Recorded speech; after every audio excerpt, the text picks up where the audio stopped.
الرحیم۔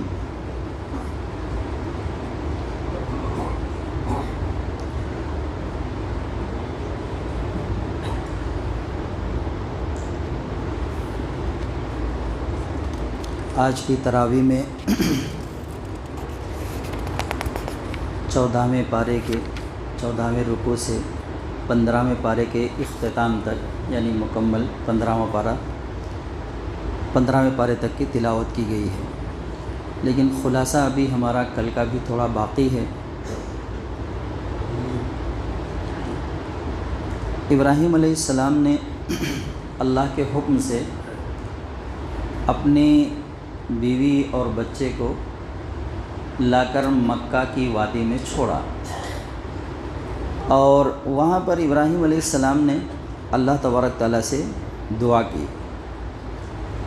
اول تو ان لوگوں کو اس بات پر ہی اعتراض ہے جو اللہ کو نہیں مانتے ہیں، اور جو اللہ کو نہیں مانتے ہیں ان کو اعتراض ہوگا ہی، کیونکہ وہ اس کی طاقت اور قوت سے پوری طرح ناواقف ہیں۔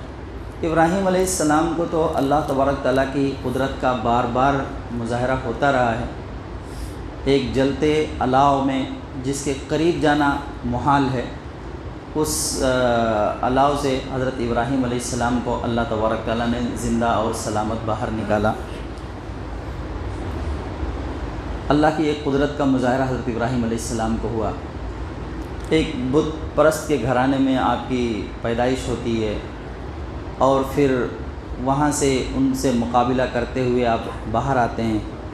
بہرحال ہجرت کر کے فلسطین میں آ کر مقیم ہوتے ہیں، اور ایک موقع وہاں پر ایسا بھی آتا ہے کہ وہ جو ہے اپنے گھر میں موجود ہیں اور فرشتے آتے ہیں اور آ کر ان کو بچے کی خوشخبری دیتے ہیں۔ اب اس بات کو جو ہے سن کر بیوی بھی مسکرانے لگتی ہے، جس کا تذکرہ سورہ ہود میں اللہ تبارک تعالیٰ نے کیا ہے، اور وہیں پر جو ہے ابراہیم علیہ السلام ان کی ضیافت کے لیے ایک بچڑا ذبح کرتے ہیں اور اس کو بھون کر لا کر ان کے سامنے پیش کرتے ہیں۔ چونکہ فرشتوں کا نزول انسانی شکل میں ہوا تھا، تو ابراہیم علیہ السلام ابھی تک ان کو انسان ہی سمجھ رہے تھے، ان سے گفتگو ہو رہی ہے، اس دوران جو ہے وہ اس ضیافت کا انتظام بھی کرتے ہیں۔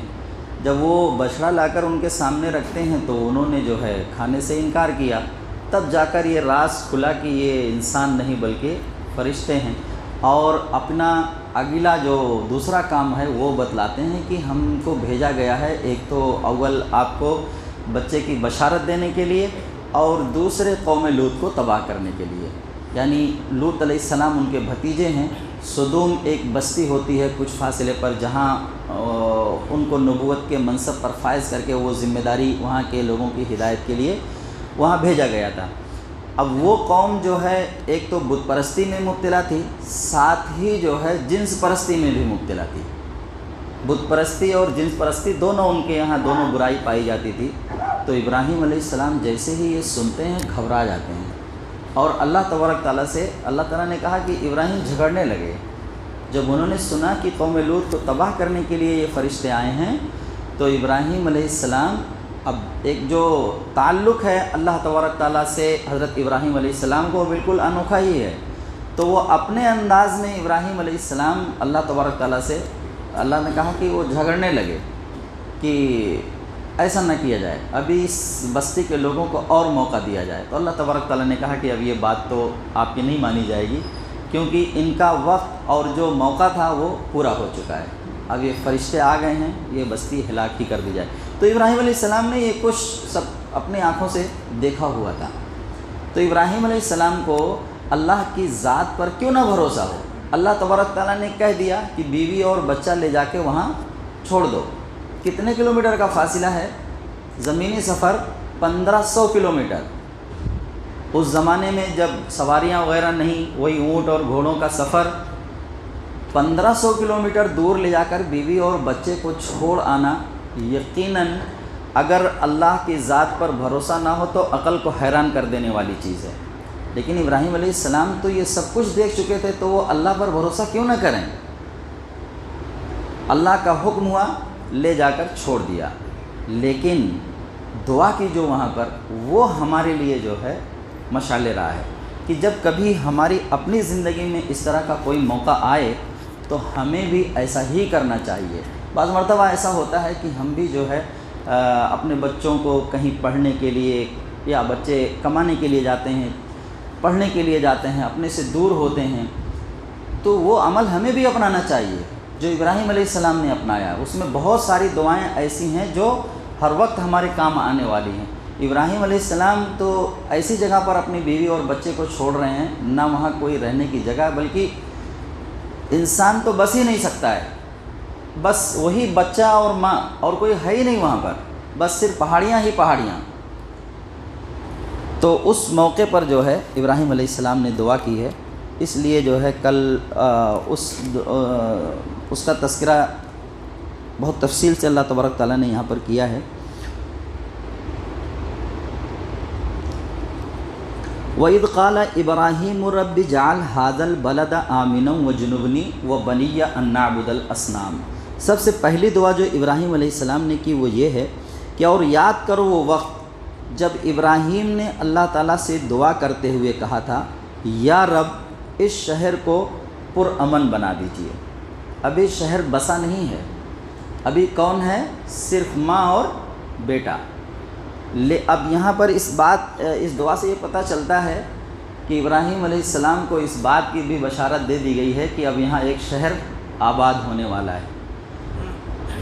ابھی شہر آباد نہیں ہوا ہے، دعا کی جا رہی ہے امن کی۔ کسی بھی شہر کو ترقی یافتہ بننے کے لیے سب سے اہم جو بنیادی ضرورت ہے وہ کیا ہے؟ اس شہر کا پرامن ہونا۔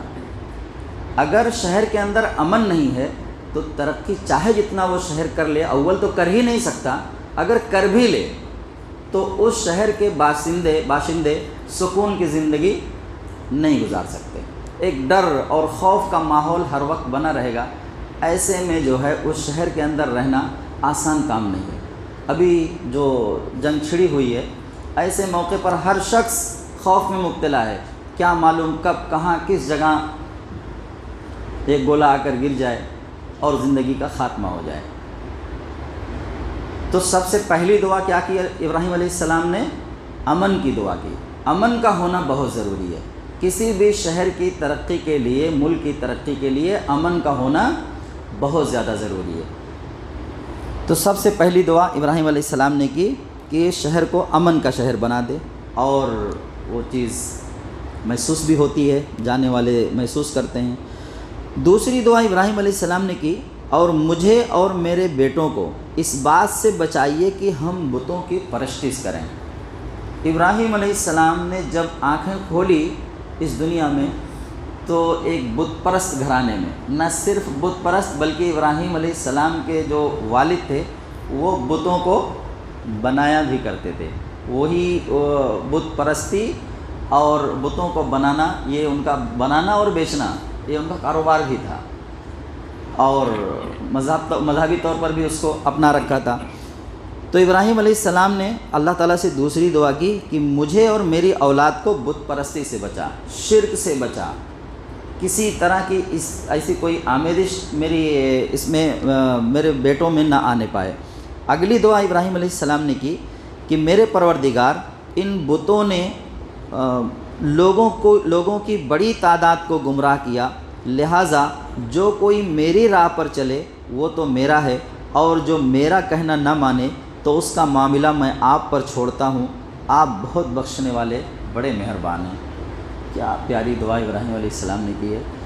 ہم اگر ہوتے تو ہمارا اسلوب کیا ہوتا کہ جو میری بات نہ مانے وہ تو میرا ہے، جو میری بات مانے وہ تو میرا ہے، اور جو میری بات نہ مانے تو بس اس کو اٹھا کر الٹ ہی دیجئے، اب اس کو اس دنیا میں جینے کا حق نہیں ہے۔ یہ ہمارا انداز ہوتا ہے۔ لیکن ابراہیم علیہ السلام نے کیا کہا کہ جو میری راہ پر چلے وہ میرا ہے، اور جو میرا کہنا نہ مانے تو اس کا معاملہ میں آپ پر چھوڑتا ہوں، اور آپ کیا ہیں؟ آپ درگزر کرنے والے اور معاف کرنے والے ہیں۔ یعنی ان کے لیے کسی قسم کی کوئی بد دعا نہیں کی، بلکہ ایک اشارہ دیا کہ ان کو بھی ہدایت دے کر آپ انہیں بھی معاف کر دیں۔ کسی طرح کے عذاب میں مبتلا نہ کریں۔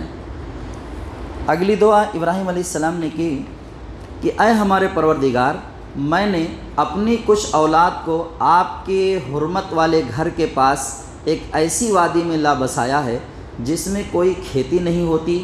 ہمارے پروردگار، یہ میں نے اس لیے کیا تاکہ یہ نماز قائم کریں، لہٰذا لوگوں کے دلوں میں ان کے لیے کشش پیدا کر دیجئے اور ان کو پھلوں کا رزق عطا فرمائیے تاکہ وہ شکر گزار بنیں۔ ابراہیم علیہ السلام نے بڑی پیاری دعا کی اللہ تبارک تعالیٰ سے کہ ان کے وہ نماز قائم کریں، لہٰذا لوگوں کے دلوں میں ان کے لیے کشش پیدا کر دیجئے، یعنی محبت ڈال دیجئے۔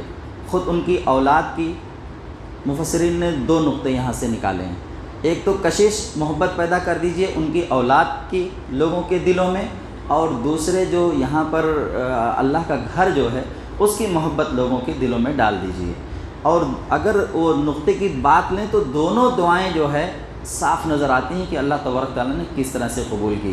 آج ابراہیم علیہ السلام کی، اسماعیل علیہ السلام کی، اسحاق علیہ السلام کی محبت ہمارے دل میں کیسی ہے۔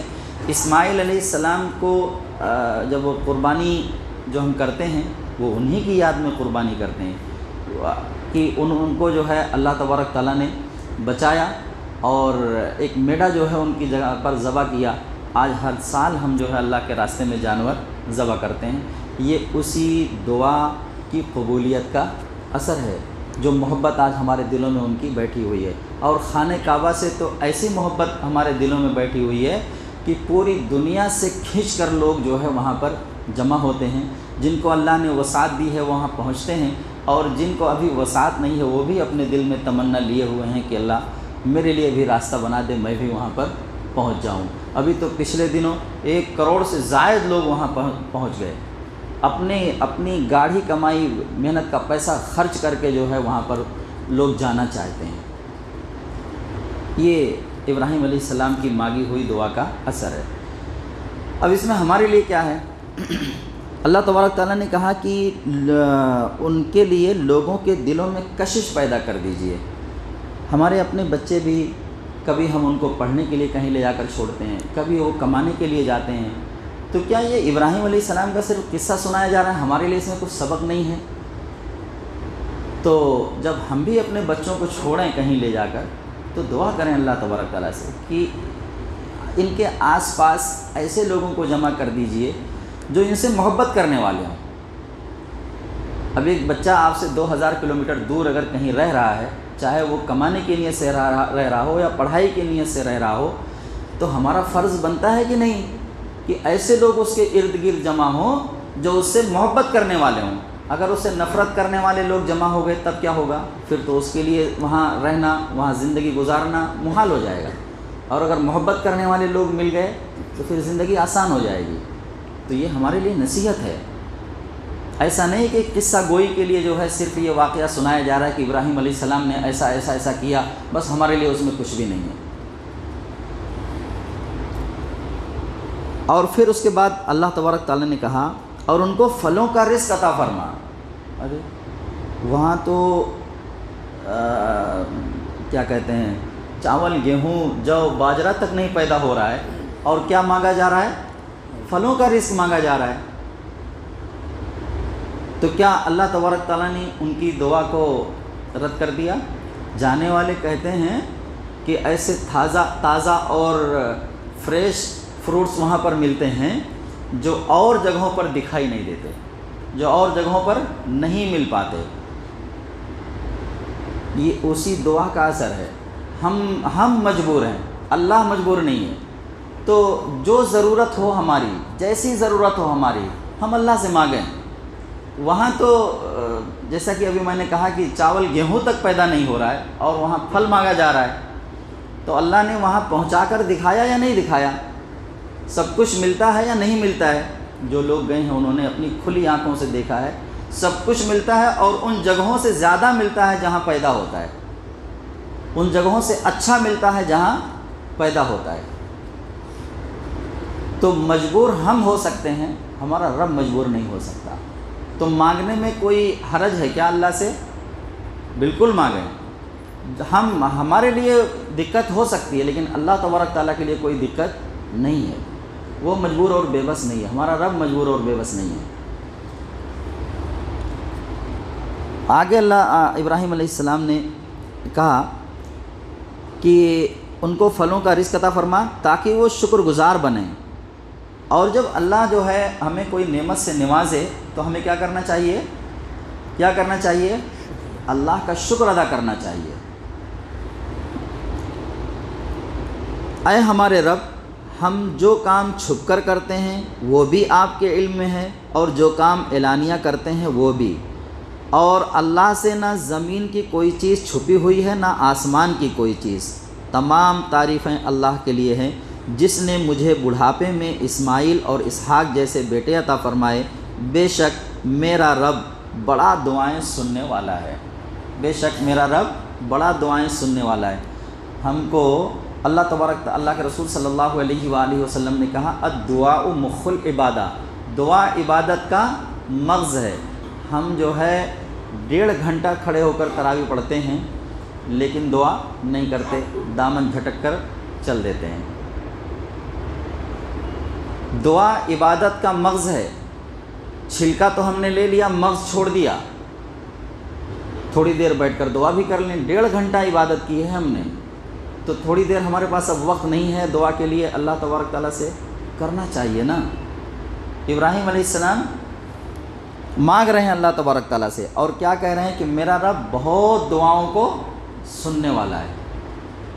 بار بار کا مشاہدہ ہے ابراہیم علیہ السلام کو، اپنے مشاہدے کو بیان کر رہے ہیں. یہاں پر کھلی آنکھوں سے دعا کو قبول ہوتے ہوئے ابراہیم علیہ السلام نے دیکھا ہے. وہ کہہ رہے ہیں کہ میرا رب بہت دعاؤں کو سننے والا ہے. اور ان کی زندگی سے پتہ بھی چلتا ہے کہ ان کی ہر مانگی ہوئی دعا کو اللہ تبارک تعالیٰ نے قبول کیا ہے. یہاں پر اس دعا کا تذکرہ ہے. اور پھر اس کے بعد جب اسماعیل علیہ السلام تھوڑا سا بڑے ہو جاتے ہیں تو خانہ کعبہ کی جب تعمیر کر رہے ہیں، ابراہیم علیہ السلام دیوار بنا رہے ہیں اور پتھر حضرت اسماعیل علیہ السلام پکڑا رہے ہیں، اس وقت بھی دعا کر رہے ہیں حضرت ابراہیم علیہ السلام، جس کا تذکرہ پہلے پارے میں اللہ تبارک تعالیٰ نے کیا ہے. ملتے جلتے الفاظ ہیں، کچھ تھوڑی سے رد و بدل کے ساتھ. ان دعاؤں کو بھی اللہ تبارک تعالیٰ نے ایک ایک لفظ قبول کیا ہے. ایک ایک لفظ جو ابراہیم علیہ السلام نے مانگی ہے وہ آج ہم اپنی کھلی ہوئی آنکھوں سے دیکھ رہے ہیں. تو یہ سبق ہے اللہ اس واقعے میں. ایسا نہیں ہے کہ صرف قصے کہانی کے طور پر اس واقعے کو سنایا گیا ہے، بلکہ ہمارے لیے نصیحت ہے، اور جو نصیحت دی گئی ہے اس نصیحت پر ہم عمل کرنے کی کوشش کریں. آگے سورہ ہجر ہے. حضرت صلی اللہ علیہ وآلہ وسلم کو خطاب کر کے یہ اطمینان دلایا گیا کہ یہ قرآن بجائے خود ایک واضح نصیحت ہے. اگر یہ لوگ اس کو نہیں مان رہے ہیں تو یہ کوئی انوکھی بات نہیں ہے. ہمیشہ سے رسولوں کو جھٹلانے والوں کی یہی روش رہی ہے. آپ کو تو جو کچھ حکم ملا ہے اس کو علی الاعلان سناتے رہیے اور مشرکوں سے دامن بچائیے. ہم آپ کی طرف سے ان سے نمٹنے کے لیے کافی ہیں. آپ تو اپنے رب کی اس کی حمد کے ساتھ تسبیح کرتے رہیے اور سجدہ کرنے والوں کے ساتھ شامل رہیے اور اپنے رب کی اطاعت و عبادت میں لگے رہیے یہاں تک کہ وہ یقینی وقت آ جائے، یعنی موت یا قیامت. اس کے بعد سورہ نحل ہے. سورہ نحل کی ابتدا ہی زبردست وارننگ سے ہوئی ہے. بس آیا ہی چاہتا ہے اللہ کا فیصلہ، اب اس کے لیے جلدی نہ مچاؤ. پاک ہے وہ اور بالا تر ہے اس شرک سے جو یہ لوگ کر رہے ہیں. وہ اس روح یعنی وحی کو اپنے جس بندے پر چاہتا ہے اپنے حکم سے ملائکہ کے ذریعے نازل فرما دیتا ہے کہ آگاہ کرو میرے سوا کوئی معبود نہیں، لہذا تم مجھی سے ڈرو. اس نے آسمان و زمین کو برحق پیدا کیا. اس نے انسان کو ذرا سی بوند سے پیدا کیا اور دیکھتے دیکھتے وہ صریحاً ایک جھگڑالو ہستی بن گیا. وہ ان تمام نشانیوں کو نظر انداز کر دیا کہ اللہ نے اس کی خوراک اور طرح طرح کے بے شمار فائدوں کے لیے جانور پیدا کیے. سمندر جیسی عظیم الشان اور پرخطر چیز کو اس کے لیے مسخر کر دیا. تو کیا وہ جس نے ان چیزوں کو پیدا کیا اور وہ جو کچھ بھی پیدا نہیں کرتے دونوں برابر ہیں؟ وہ جنہیں لوگ خدا کو چھوڑ کر پکارتے ہیں خود مخلوق ہیں، مردہ ہیں نہ کہ زندہ. ان کو کچھ معلوم نہیں کہ انہیں کب دوبارہ زندہ کر کے اٹھایا جائے گا. ہم نے ہر امت میں ایک رسول بھیج دیا ہے اور اس کے ذریعے سے سب کو خبردار کر دیا کہ اللہ کی بندگی کرو اور طاغوت کی بندگی سے بچو. اس کے بعد ان میں سے کسی کو اللہ نے ہدایت بخشی اور کسی پر گمراہی مسلط ہو گئی۔ ذرا زمین میں چل پھر کر دیکھ لو کہ جھٹلانے والوں کا کیا انجام ہو چکا ہے۔ کیا یہ لوگ اللہ کی پیدا کی ہوئی کسی چیز پر بھی غور نہیں کرتے؟ اس کا سایہ کس طرح اللہ کے حضور سجدہ کرتے ہوئے دائیں اور بائیں گرتا ہے، سب کے سب دائیں اور بائیں گرتا ہے۔ جب ہم ابھی ایک درخت ہو تو صبح میں اس کا سایہ کسی ایک طرف ہوتا ہے، شام ہوتے ہوتے اس کا سایہ کسی دوسری طرف چلا جاتا ہے۔ دائیں بائیں گرنے سے مراد یہی ہے۔ کیا یہ لوگ اللہ کی پیدا کی ہوئی چیز پر بھی غور نہیں کرتے کہ اس کا سایہ کس طرح اللہ کے حضور سجدہ کرتے ہوئے دائیں اور بائیں گرتا ہے؟ سب کے سب اس طرح اپنی عاجزی کا اظہار کرتے ہیں۔ زمین اور آسمان میں جس قدر جاندار مخلوقات ہیں اور جتنے ملائکہ ہیں، سب اللہ کے آگے سر بسجود ہیں، یہاں تک کہ درخت، پتھر اور جو جن چیزوں کے اندر جان ہے، پرندے وغیرہ، یہ سب اللہ کی تسبیح بیان کرتے ہیں اپنی اپنی زبان میں، سب اللہ کی تسبیح بیان کرتے ہیں۔ درختوں کے بارے میں اللہ تبارک تعالیٰ نے کہا کہ وہ سجدے میں گر پڑتے ہیں۔ اب وہ ان کا سجدہ، جانوروں کی تسبیح، مچھلیوں کا دعائیں کرنا، مچھلیوں کی تسبیح وغیرہ، یہ سب اللہ ہی بہتر جانتا ہے کہ وہ ان کو کس انداز میں کیسی تسبیح سکھا رکھی ہے، کس زبان میں وہ اللہ کی حمد و بیان کرتے ہیں، وہ اللہ ہی بہتر جانتا ہے، لیکن کرتے سب ہیں۔ اگر نہیں کرتا ہے تو ایک انسان، وہ سب اپنے اپنے کام میں لگے ہوئے ہیں۔ انحراف اگر کرنے والی کوئی مخلوق ہے تو وہ کون ہے؟ انسان ہے،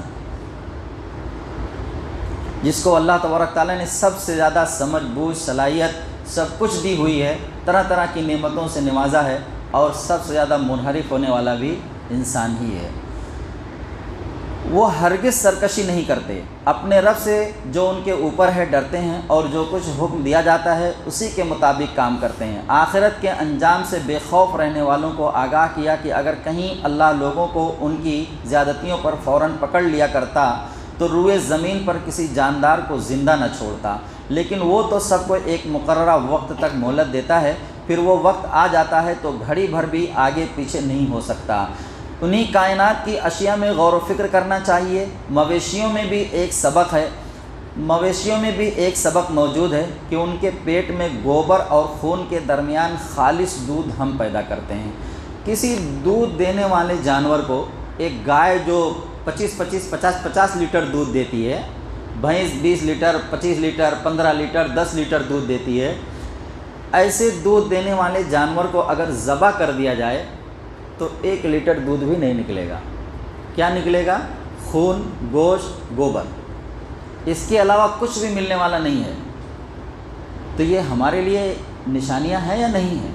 اللہ کو پہچاننے کے لیے بہت کچھ چھپا ہوا ہے اس کے اندر، کہ وہ اللہ ہی ہے جو یہ گائے، خون، گوبر اور گوشت کے درمیان سے ہمیں ایک بہترین مشروب نکال کر دیتا ہے پینے کے لیے۔ کھجور، انگور کی بیلیں ہیں کہ یہ تمہاری روزی ہیں اور ان سے تم نشہ آور چیزیں بھی بناتے ہو، سمجھداروں کے لیے اس میں نشانی ہے۔ خدا نے شہد کی مکھی کو یہ بات سکھا دی کہ پہاڑوں، درختوں اور چڑھائی ہوئی ٹٹیوں میں اپنا چھتا بنا اور ہر طرح کے پھلوں اور پھولوں کا رس چوس، خدا کے راستے پر عاجزی کے ساتھ چل۔ شہد کی مکھی کے پیٹ سے رنگ برنگ کا ایک مشروب نکلتا ہے جس میں لوگوں کے لیے شفا ہے، شہد 1000 بیماریوں کا علاج ہے۔ شہد اللہ تبارک تعالیٰ نے ایک مکھی کے ذریعے ایک بہترین مشروب ہمارے لیے تیار کیا ہے۔ اس مکھی کو سکھایا، وہ کام اگر ہمیں دیا جائے تو ہم نہیں کر سکتے۔ جن طرح طرح کے پھولوں کے رس کو نچوڑ کر وہ مکھی شہد تیار کرتی ہے، اگر انسان کرنا چاہے تو نہیں کر سکتا۔ سمجھ لیں، وہ کام اللہ نے ایک مکھی سے لیا ہے اور ہمارے اور آپ کے لیے ایک بہترین مشروب تیار کیا ہے۔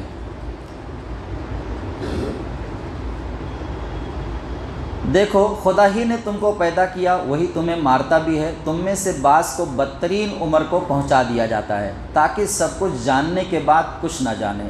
بڑی عجیب و غریب بات اللہ تبارک تعالیٰ نے یہاں پر کہی ہے کہ بعض لوگوں کو بدترین عمر کو پہنچا دیا جاتا ہے۔ آگے سورہ حج آنے والی ہے جس میں پیدا ہونے سے لے کر مرنے تک کا تذکرہ ہے، وہاں پر بھی اللہ تبارک تعالیٰ نے اس بات کو دہرایا ہے، ارذل العمر لکی لا یعلم بعد علم شیئا۔ بعض لوگ بڑھاپے کی اس عمر کو پہنچ جاتے ہیں کہ جو کچھ علم پہلے ان کو رہا ہوتا ہے وہ سب کچھ ختم ہو چکا ہوتا ہے، سب کچھ جاننے کے بعد بھی کچھ نہیں جانتے، سب کچھ پچھلی عمر کو لوٹ جاتے ہیں، یعنی بچپن کی طرف لوٹ جاتے ہیں، بچوں کی جیسی حرکتیں کرنے لگتے ہیں، ان کا پیشاب پخانہ سب جیسے بچپن میں وہ کر لیا کرتے تھے ویسے ہی بڑھاپے میں ہونے لگ جاتا ہے۔ یہ ارذل العمر اسی کو کہا جاتا ہے، سب کچھ جاننے کے بعد بھی کچھ نہیں جانتے۔ علم اور قدرت میں اللہ ہی کامل ہے، خدا نے کسی کو کم روزی دی کسی کو زیادہ دی، جس کو زیادہ دی وہ کم روزی والوں کو نہیں دے دیتا کہ برابر ہو جائے۔ اللہ کے احسان کا لوگ کیوں انکار کرتے ہیں؟ وہ اللہ ہی ہے جس نے تمہارے لیے بیویاں بنائی اور ان سے تمہیں بیٹے اور پوتے دیے، اچھی اچھی چیزیں کھانے کو دیں، پھر بھی تم باطل کو مانتے ہو، اللہ کی دی ہوئی نعمتوں کی ناشکری کرتے ہو۔ اب یہاں سے آج کی تراویح کا خلاصہ شروع ہوتا ہے۔ جس رکوع پر اختتام ہوا تھا اس میں بتایا گیا تھا کہ جو لوگ اپنے آپ کو خدا کے حوالے کر دیں ان کے لیے یہ کتاب صراط مستقیم کی طرف رہنمائی کرے گی اور رحمت و بشارت ثابت ہوگی۔ اب فرمایا گیا کہ اس کی ہدایت اور رحمت و بشارت کی بنیاد یہ ہے کہ اللہ حکم دیتا ہے عدل کا، احسان کا اور قرابت داروں کو دیتے رہنے کا، اور روکتا ہے بے حیائی سے، نافرمانی اور سرکشی سے۔ تمام نیکی اور برائیوں کی جڑ انہی میں ہے۔ عدل یہ ہے کہ جس کا جو حق ہے بنتا ہے ہم بغیر کسی کمی بیشی کے اس کو ادا کریں۔ یہ اسی آیت کی ترجمانی ہے جو ہم ہر جمعہ کو خطبے میں سنتے ہیں، ان اللہ یأمر بالعدل والاحسان وایتاء ذی القربى وینہی عن الفحشاء والمنکر والبغی، پوری آیت جس کی ترجمانی یہاں پر کی جا رہی ہے۔ ہم بغیر کسی کمی بیشی کے اس کو ادا کریں، خواہ حقدار کمزور ہو یا طاقتور، خواہ مجھ سے راضی ہو یا ناراض، اس کا حق کسی حال میں نہ روکیں۔ احسان عدل سے زیادہ بڑی چیز ہے۔ عدل تو اس کو کہتے ہیں کہ جس کا جو حق ہے وہ اس کو دے دیا جائے، جس کا جو حق ہے وہ اس کو دے دیا جائے، یہ عدل ہے، انصاف ہے۔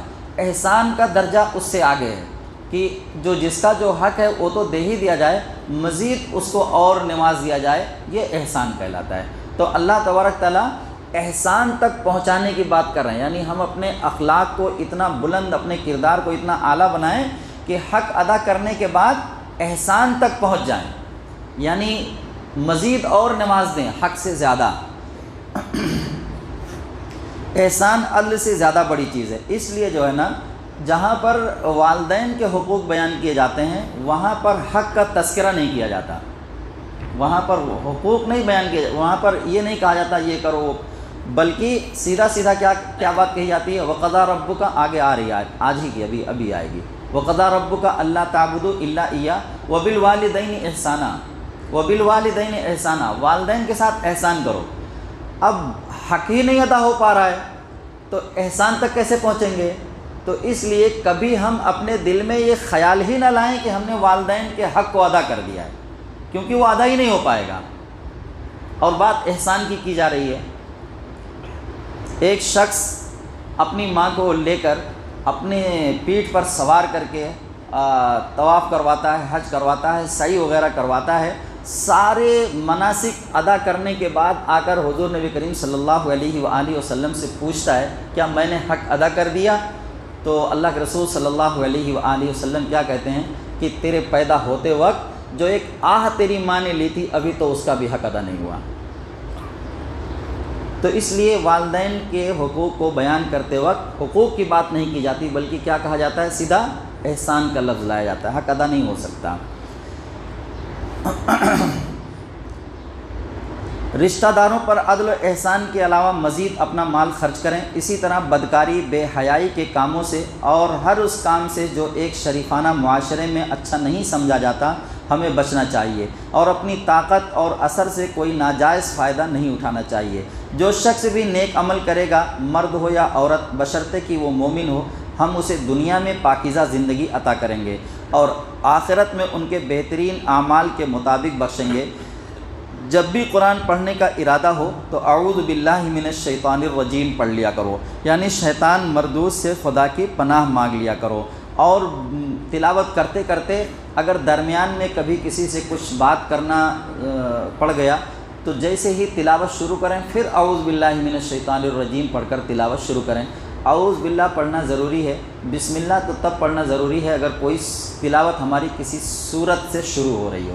مثال کے طور پر ہم سورہ بقرہ شروع کرنا چاہ رہے ہیں تو ہمیں کیا کرنا ہے، اعوذ باللہ اور بسم اللہ دونوں پڑھ لینا ہے۔ لیکن اگر ہم سورہ بقرہ کے درمیان سے اگر تلاوت شروع کر رہے ہیں تو صرف اعوذ باللہ پڑھ کر بھی اگر ہم اپنی تلاوت شروع کریں گے تو تلاوت شروع ہو جائے گی، کوئی حرج نہیں ہے، بسم اللہ پڑھ لیں گے تو اور بہتر رہے گا۔